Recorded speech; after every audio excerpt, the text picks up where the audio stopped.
Hey everybody, welcome back to another exciting episode of Stash Report for Stash Project. Today is the October 2021 compilation video. Yes, we do these at the beginning of every month. If you happen to be new to the channel, welcome. Hope you stick around and join in and get informed about the upcoming kit releases. That's what we sort of do here on this channel. This video, again, October 2021 expected kit releases. So there are a few things here domestically, a few things internationally, and there's a huge restock at Aoshima, which will be like the last thing we cover in this video as they start prepping for the Christmas holiday. Uh, Obviously, this stuff will be, out in hobby shops this month, but hey, if you're going to be buying stuff from overseas, you're buying yourself a Christmas present coming up, right? So that's sort of where the genesis of this many kit releases in 1 month from Aoshima comes from. They're always heavy in October. This October is no exception. So over here domestically, Salvino's JR has at least one kit coming out for the month of October. There may be actually a second kit coming out, but the one that is coming out for sure will be the 1982 Buick Regal MC Anderson Racing Team, Cale Yarborough car from the Southern, let's see here. It is the Southern at Richmond. Not the, because there's a couple of Southerns in that point in time in NASCAR. I'll make sure it was the right race. And it was a winning car for that race. It's the Valvoline car. We showed it to you a few weeks ago when it was announced. Just a reissue of the Monogram 124 scale kit from back in the early 1980s with a new set of decals included. And they also announced about a week and a half ago, I want to say, another release of their Dodge Charger, and this is going to be Buddy Baker's car from the 1971 NASCAR season, where he drove for Petty Enterprises. It is I want to say it's the number 11 car. I don't have it sitting here right in front of me, so if that's the wrong car number, I apologize. But the significant thing about it is it's like the inverse of the Petty colors. In 1971, Richard Petty drove a Plymouth, not a Dodge, which would be interesting to see if Salvino's does that car. That is sort of the whole point of Salvino's, is to do every car that Richard Petty ever raced. And the Plymouth would certainly, obviously, lend itself to the aftermarket, filling in other decals for the Plymouth cars. But this car is entirely vermilion with blue numbers. If I remember, I'll try to grab a screenshot for it. If there's not, there'll probably be one in whichever one of the stash reports covers this. At this point, I realize the stash report weekly videos are well behind where they should be. I'm trying to catch up. I have nobody to blame for myself for that one, so your continued viewership is appreciated as we try to catch back up to where we should be. So possibly that kit will come out in late October. The Buick should be out here any day now in the beginning of October. Over at Round 2, they're going to be releasing 5 kits for the month of October. They got a couple things added on right at the very end of the update cycle. Over at MPC, they're going to reissue the 1982 Dodge van. Now, this has come out not too terribly long ago as the Bad Company van. This is going to be the Turtle Wax van. You may have seen build-ups of this floating around the internet. It is just a new set of decals put into the 82 Dodge van. There are no parts changes or significant other changes like the pad print tires and all that from the last release. This is just a new set of decals. The show truck is a little gaudy. It's got like this turtle pattern, like the bottom of the turtle's shell that goes around the bottom of the door. But there's a really cool, at least to me, sort of commercial delivery livery, if that makes sense. Very rhymey there, but commercial delivery livery included with the kit too, that even if you didn't use it on this this particular car, would look good on like any sort of period 70s, 80s, maybe even 60s type of delivery vehicle. So that's it is what it is in terms of the kit, but it's an interesting set of decals, if only for that sort of extra set that they give you. And then the other kit, and round 2 is going to be in your wallet the next 2 months if you haven't figured it out. So big major kit that a lot of people have been waiting on is the Bruce Larson USA 1 1974 Chevy Vega Pro Stock. This is the kit that people have been waiting for 3 years now since they announced that this was coming back out. Sort of got lumped into the Grumpy Jenkins Vega as far as processing these kits out. And this, much like the 72 Vega, is going to have a brand newly tooled body included in it. So that is a big deal. The body for this kit was long since past its expiration date, and they've created a whole new body for it. It's going to include 2 different hoods with a total of 4 hood scoop induction system choices. One, the hood scoop is molded to the hood. The other one, it is not molded to the hood, and you can play around with the parts to create pretty much any of the induction systems that Bruce Larson's Vega USA-1 Vega used during its lifespan. It's also going to include 2 different sets of wheels. I believe they're pad-printed slicks in here. The chassis and a lot of the interior parts are shared with the 72. That makes sense, obviously, because technically speaking, these were modified annual kits, and they all would share more or less the same Pro Stock chassis, so you should know what you're getting gut-wise, but the whole body, like I said, is brand new. Over at AMT, a couple of straight sort of reissues. The 65 Bonneville is coming back out. Now, it's been a little while since the Bonneville's had a run. The 2+2 has been reissued a few times, but the Bonneville, I believe, I'd have to go look for sure, and we'll discuss it in depth when the kit was released. But I think the last time the Bonneville was released was in the AMT Prestige series, which is going back 30 plus years ago now. So no word on if anything has been fixed with it. There's been issues with like the Bonneville's window trim being a little wavy on one side. But it's a 3-in-1 kit. It should basically come as the Prestige kit came, although I don't think it's going to have like the little stanchions and the little car show trophies. It may, but those aren't mentioned on the box. But it's stock, custom, and sort of a racing or a severe custom, one of the two. So that's coming back out. They're also a reissue of the 1966 Ford Fairlane 427. This is a modern AMT kit in the sense of modern before they, of course, the Racing Champions and the Round 2 ownership. This was released, I think, in 1992 or 93, somewhere in that times frame. It is the sister kit to the 66 Fairlady GT GTA kit that was released last year, just as a different engine, different hood, poverty wheel covers and stuff like that. It's going to have pad-printed wheels, which it didn't have in the past releases. Been a little while since this has come out. Like I said, this sort of factory stock, if you will, 66 has been reissued a couple of times more than the 427 has. 427 was a race car, drag car pack, but they were street run as well, sort of the way the Hemi Novas, the Hemi, oh, it's behind the shelf here. Let me see. Let me pull this off here without dumping everything else. The Hemi Darts, where you could get a Hemi Dart, technically street legal. So that's coming back out. And then the other thing that Round 2's coming for your money this month is the release of, and this is technically a reissue, but technically not, of the 1964 Oldsmobile Cutlass 442.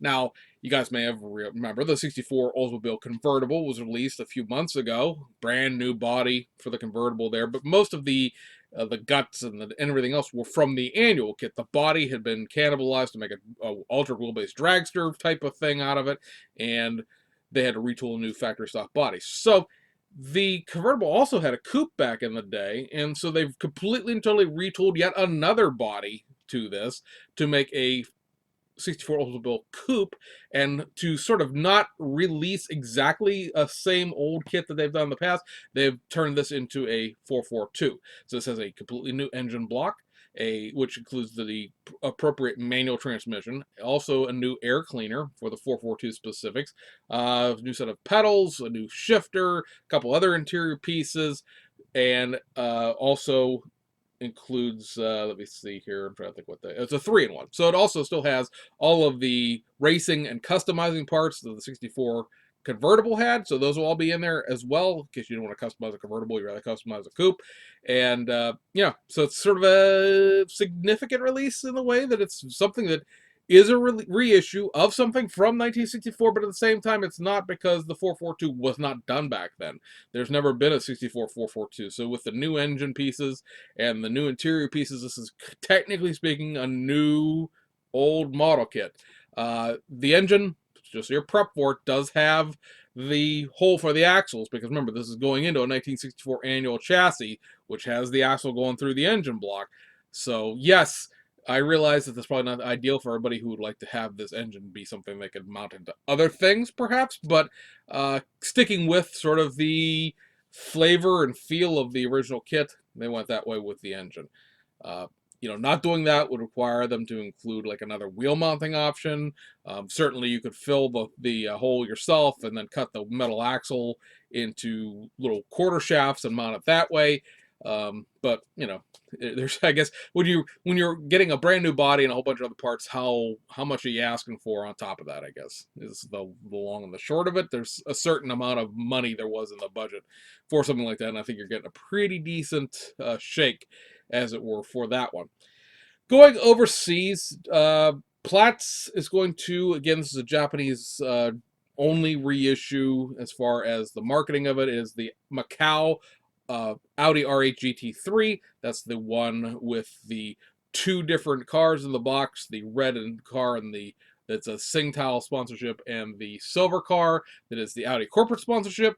This is going to get reissued with window masks. So again, if you're looking for window masks for these kits, you don't feel like using the decals, you don't feel like going out sourcing through Zoom On or through Zero uh, Zero, Hero Boy. I think technically Zero makes the window mask, but Hero Boy and Zero are the same companies, same guy.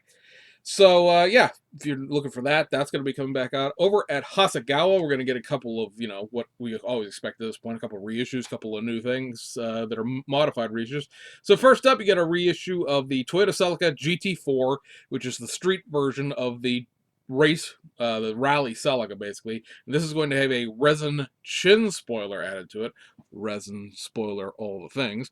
Then you get a reissue of the 1996 Rally Malaysia Evo 3. You may recall, if you watch both of my channels, I just picked up one of those kits on the cheap from Japan a few months ago, and the decals were shot. I thought about redrawing the decals, or at least redrawing the parts that were beyond usable, and then by the time I rattled around to actually shipping it over from Japan and seeing what needed to be done with the decals, well, haha, that's the guy's going to reissue the kit. So I'm not sure what other kits I need to buy in order to get the rest of the Hasegawa historic rally series out.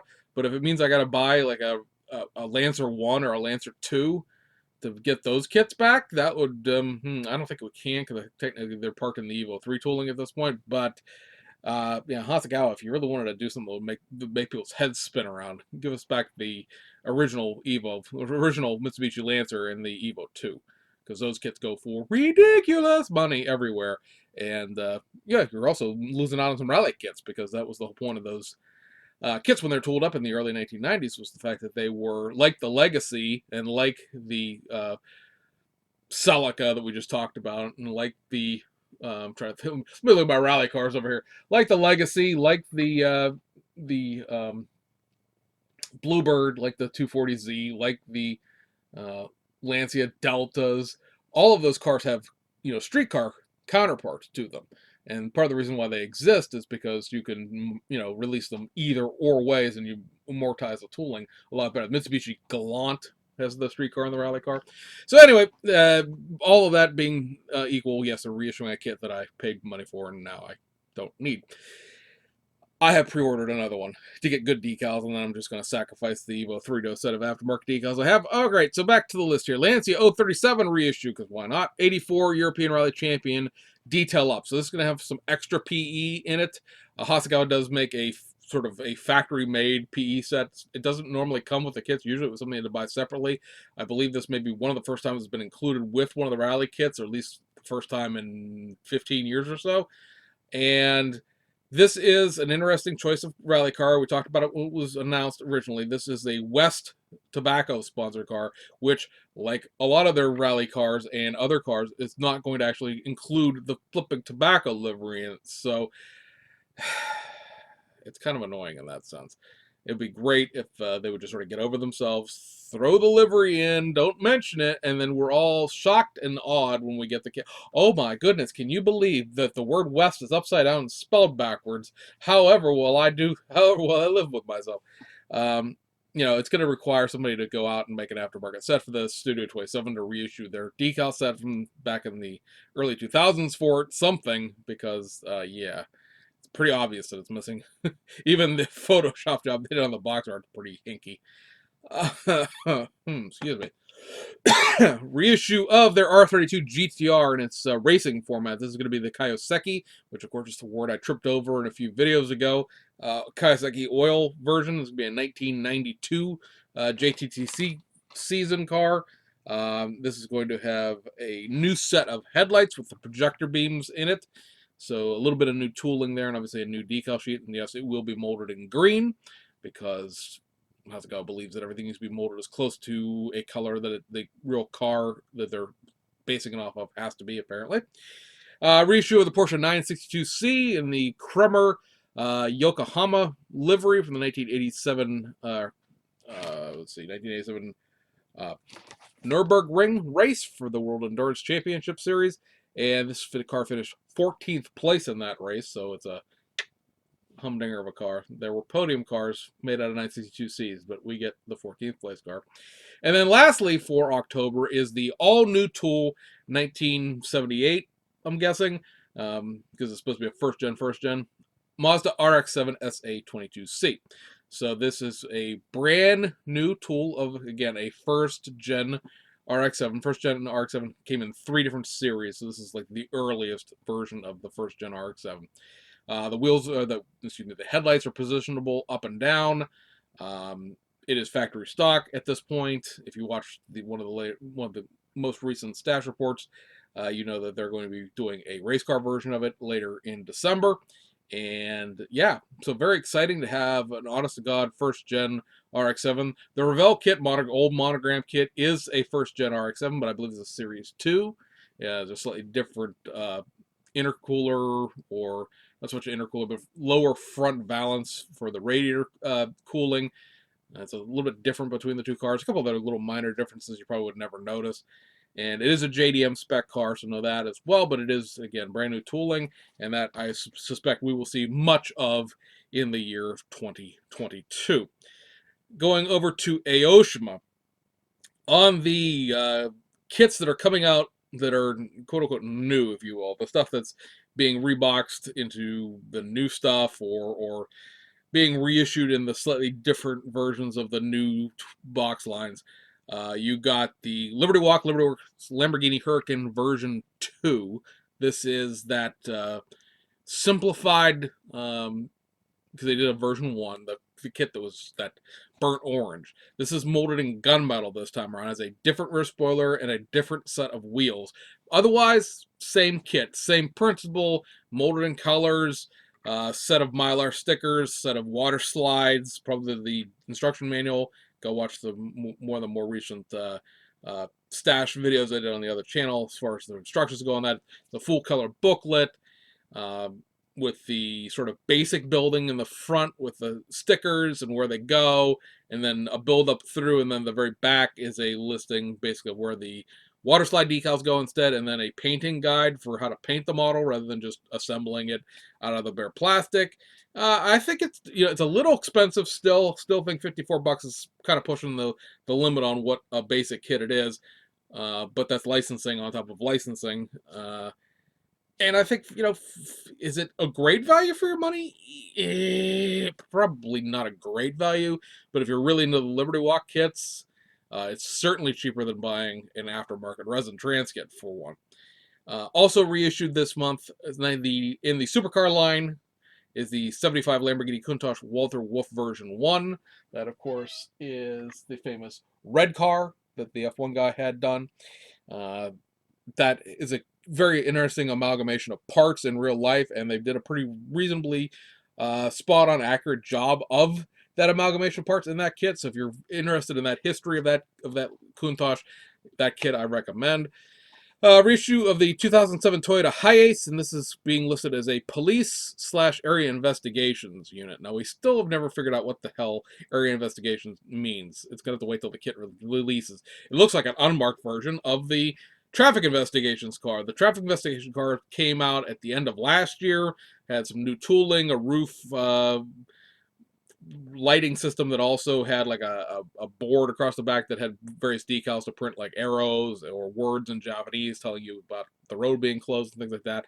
So same parts, just a little bit of a different packaging, and this will be packaged in that new police car line. A reissue of the 2003 Honda Odyssey Garson DAD VIP van, reissue of the 2010 Toyota Hiace Silk Blaze VIP van, and then a reissue of the 2 moving stalls. So these are going to be the beginning of that series coming back out, and that'd be the Fishmonger, which is the white one with a big tuna on the roof, or the let's see here, it's the was showing Nobuta Matsuri festival one that has the guy beating the drums on top of the thing. So those two, and that'll be the first time that those come out in the moving stall line in like 20 years. It'll be the first time they've been reissued in right around about 8 or 9 years. And then this is, like I said, just general release, right? Just restocks. The Mitsubishi Evo Lancer 10 Final Edition, 73 Nissan Skyline GTR, 1998 Toyota Chaser Tourer 5, 2006 Copen Ultimate Edition, 91 Nissan Laurel Medalist, 2015 Toyota Crown Athlete, 1983 Nissan Cedric Gloria Brougham, 2007 Nissan Fairlady Z Nismo Edition, 1979 Toyota Corolla GT DX, 75 Beetle Cabriolet, I'm a kid.